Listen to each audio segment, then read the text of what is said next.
If fatigue is getting in the way of your fat loss and fitness journey, then this short but powerful lesson is for you.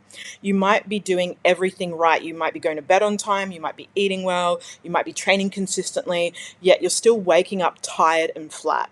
And you seem to survive your day on caffeine, rage, and sugar just to get by. In this short video, I'm going to show you why that's happening and 3 evidence-based practical steps that have helped hundreds of my clients get their energy back so you can get yours back too. And if you want to find out the exact root causes that are keeping you stuck from your fat loss and fitness goals, you can click the link below this video and take the free 2-minute evidence-based root cause assessment. You'll get a personalized, customized plan and report with practical next steps that meet you where you are and show you the full breakdown on your nutrition, your metabolic markers and body composition, your behavioral patterns and habits, and your mindset and self-image. This is not some quiz giving you generic advice. This is a diagnostic assessment that'll pinpoint for you the exact markers that you need to move and tweak in order to get the results you want.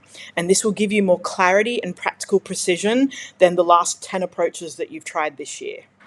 And you're probably wondering, who are you and why should I trust what you say? So a very quick intro, if we haven't met. Hello, my name is Justine Jetty. I'm a certified evidence-based personal trainer, nutritionist, and NLP trauma-informed mindset coach. Over the last 11 years, I've personally coached well over 500 women from motherhood to menopause to transform not only their bodies, but their energy, their mindset, and their relationship with food and themselves for life. What I'm sharing with you today isn't generic advice that you can find on Reddit or Google. I'm sharing with you what's worked inside my coaching program that has over a 95% success rate. So if you're here, I'm guessing that you want to wake up with energy, not feeling exhausted and hitting snooze. You want to feel comfortable and confident in your body, and you want to feel like yourself again. You want to have consistent energy and stamina throughout the day so you're not hitting any energy slumps or burning out. And you want to be able to concentrate and focus where it matters. And if you're like me, you hate surviving off caffeine, sugar, and other stimulants. This was me for many years of my life, was surviving off these 3 things to just get through the day. You're probably sick of trying complicated biohacks that don't really work or move the needle for you. And you're sick of blowing money on expensive supplements that don't work, feeling sore after your workouts and forcing yourself to train despite feeling depleted and exhausted, and struggling to concentrate and feeling even less productive and knowing that you're operating below your potential, and waking up exhausted despite going to bed on time and trying to do everything you can to get a good night's sleep. So today, I'm not going to give you any of that. Today, I'm going to help you get your energy back without complicated methods, just simple science applied strategically to help you in your real life. So in order for you to understand this, you need to understand your cortisol and melatonin curve. Now, a lot of uneducated coaches have come on here fear-mongering, talking to you about how you need to eliminate cortisol. But the truth is we actually need a certain amount of cortisol in order for optimal health and to function well. So cortisol, as you know, as you probably know, is our stress hormone, and melatonin is our sleep hormone. And they have an inverse relationship, which means when one is high, the other is low, and vice versa. So when melatonin is high, cortisol is low, and vice versa. If cortisol is high, melatonin is low. So looking at a cortisol curve, and every single person has a cortisol curve, you will see 2 lines here. Now, most women, which is why you're fatigued, why you're waking up exhausted, have what is called an irregular curve. So what this looks like is you wake up with low cortisol, which means you wake up exhausted, you wake up with no oomph, no get up and go, you just want to hit snooze. And you start your day, you might start with having some coffee or some stimulants to try and get your energy levels up. And then as the stresses of the day hit you, your cortisol levels start to rise. And in order to supplement to have more energy, this is where you might turn to sugary snacks, high carb, highly palatable foods in order to get through your day. And this just continues to increase your cortisol. And if you're having things like coffees and black teas into your afternoon and your evening, your cortisol levels are staying spiked when you're trying to wind down and calm down for sleep. So this is what an irregular curve looks like. And so this, because your cortisol is high in the evening, what tends to happen is you either struggle to fall asleep, or you might fall asleep, but then you wake up and you get broken sleep throughout the night.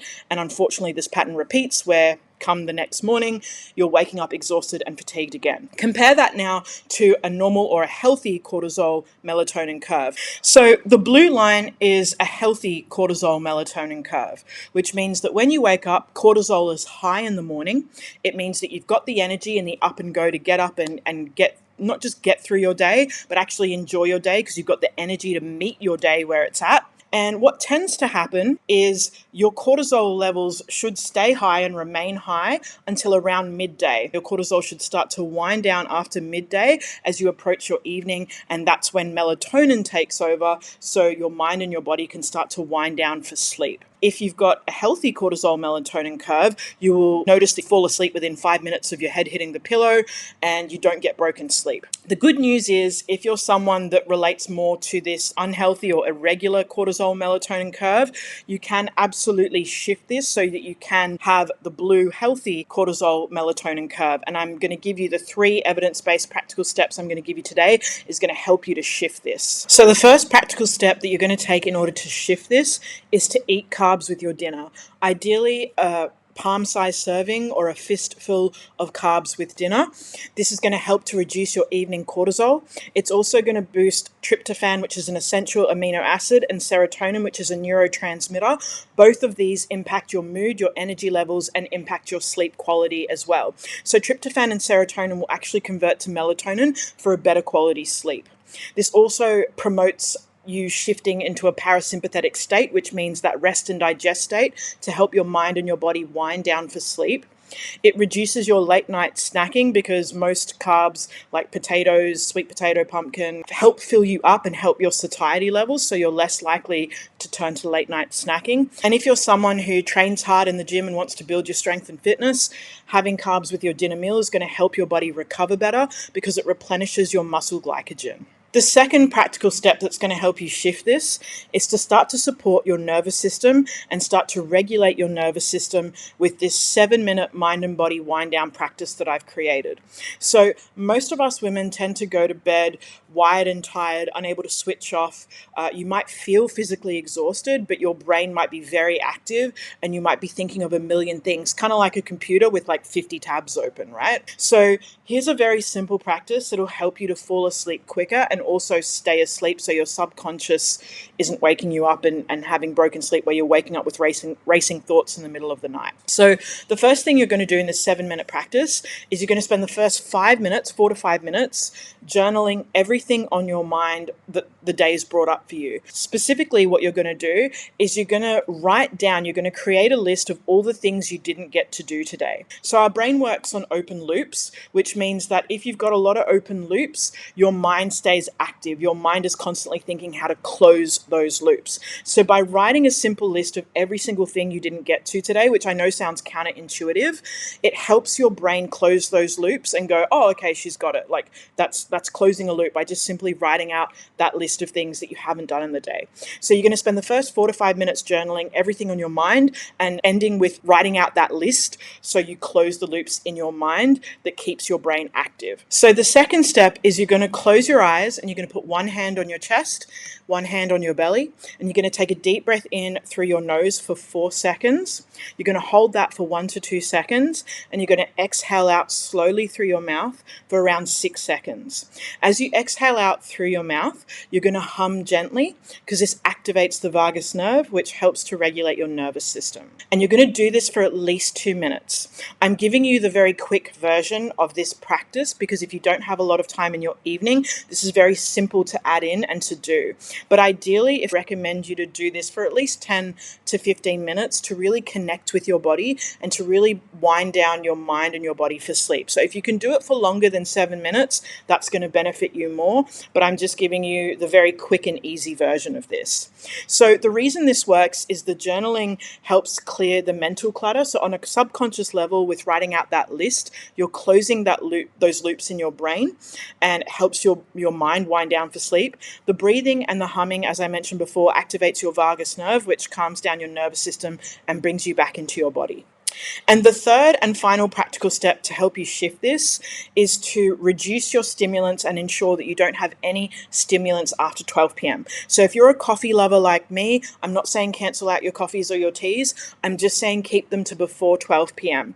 The reason for this, as I mentioned before, going back to this cortisol curve, is if you're having coffees and stimulants past midday, they are keeping your cortisol levels spiked to your evening, and that is going to interrupt your sleep. So we want to ensure that this doesn't just mean coffee, by the way. Black teas like Earl Grey and English breakfast teas have caffeine in them. So do green teas and jasmine teas. So a very simple switch here is just switching to decaf or switching to a herbal tea. So if you're someone that's very ritualistic with your teas, like maybe you know, at your desk and, you know, to get you through that last hour and a half at work in your afternoon, you like to have your coffee or your English breakfast tea with you to help you get through that last part of your workday, just switch it to either a decaf or a herbal coffee or a tea. So please don't underestimate the impact this has on your body. I had a client a few years ago who came to me, and for the last 3 years, she was struggling to get more than 4 or 5 hours sleep a night. When I actually looked at what she was doing and assessed what she was doing throughout her day, she was only having one black tea at 4:30 p.m. every single day. And we just simply switched that to a herbal tea. And she went from getting 4 or 5 hours sleep a night to getting 7 to 8 hours of sleep. So please don't underestimate the impact that this has on your body. So just to recap, these are the 3 steps: carbs at dinner, the 7-minute mind and body pre-bed wind down routine that I gave you, and no stimulants past 12 p.m.